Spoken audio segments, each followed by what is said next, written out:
तो दोस्तों the Indian hotel company limited ने अपने क्वार्टर टू के नंबर को डिस्क्लोज कर दिया है। तो चलिए देखते हैं क्या है क्वार्टर टू के नंबर्स के अंदर, क्योंकि नंबर देखने में तो थोड़े मिक्स लग रहे हैं। कैसे क्या है चलिए देख लेते हैं। डाटा बेसिकली कंपनी को लाख्स में दिए गए, मैं आपको क्रोस में कन्वर्ट करके समझाता हूँ कैसे क्या हुआ है।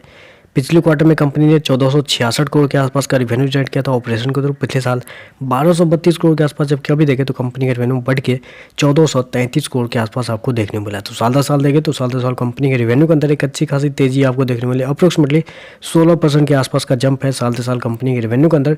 वहीं अगर क्वार्टर क्वार्टर जाते हैं तो क्वार्टर क्वार्टर कंपनी का रेवेन्यू हल्का सा गिरता हुआ देखने को मिला, हल्का सा अप्रोक्सीमेटली 2% के आसपास की गिरावट है।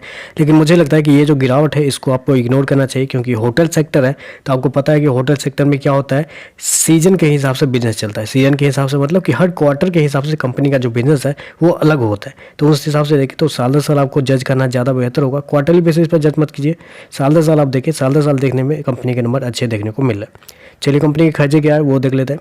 पिछले क्वार्टर की बात करें तो पिछले क्वार्टर में कंपनी ने 1221 करोड़ खर्च किए थे। पिछले साल 1101 करोड़। अभी देखें तो कंपनी खर्चे 1248 करोड़ के आसपास है। तो खर्चे भी देखें तो खर्चे भी बहुत हद तक कंपनी के द्वारा कंट्रोल किए गए, जो कि एक बहुत अच्छी बात है। चलिए कंपनी का नेट प्रॉफिट लॉस क्या निकलता है वो देख लेते हैं। तो देखिए पिछले क्वार्टर की बात करें तो पिछले क्वार्टर में कंपनी का प्रॉफिट 236 करोड़ के आसपास था। पिछले साल मात्र 129 करोड़ का प्रॉफिट। अभी देखें तो बढ़ के 178 करोड़ के आसपास कंपनी का प्रॉफिट आता हुआ आपको देखने को मिल रहा है।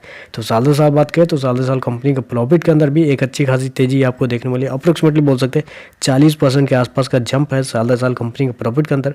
वहीं अगर क्वार्टर क्वार्टर जाते हैं तो क्वार्टर क्वार्टर कंपनी का प्रॉफिट गिरा हुआ देखने को मिला है। मैंने आपको ऑलरेडी बता दिया कि क्वार्टर क्वार्टर आप चेक मत कीजिए, वो ज़्यादा आपको अच्छा मतलब कोई फ़ायदा नहीं होगा वो आप देखने से, क्योंकि मार्केट जो रिएक्शन देता है वो रिएक्शन देता है बेसिकली ईयरली कंपनी के जो परफॉर्मेंस है उस पर ही मार्केट का जो रिएक्शन होता है वो देखने को मिलता है। चलिए कंपनी के ईपीएस क्या है वो देख लेते हैं।